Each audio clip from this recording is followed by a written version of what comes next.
Guys, gawain sister ko ng cassava cake, guys, oh. Lagyan na ng milk, guys, gatas, at saka itlog, sugar. Oh, yan. Yan yung milk tea, guys. Ayan, cassava cake. So, yummy. Nabitin kami sa isang gawa niya, guys, eh. Masarap kasi. Kaya pangalawa na niyang gawa yan, guys. Cassava cake. Oh. Tsaka itlog. Lagyan niya ng itlog, guys. Tsaka itlog, guys. Lagay niya, guys. O, diba?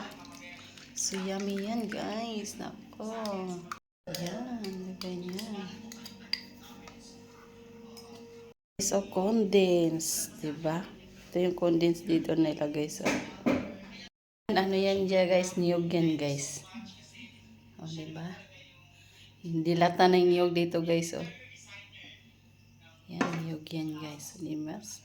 Cassava cake yan, guys.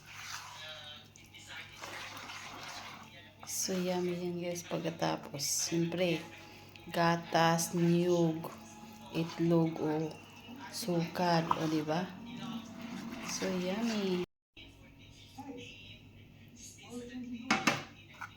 O, diba, guys? So, yummy, guys. Ka-condense, guys. Oh, yan. Yung condense na inano ko sa kanina, guys.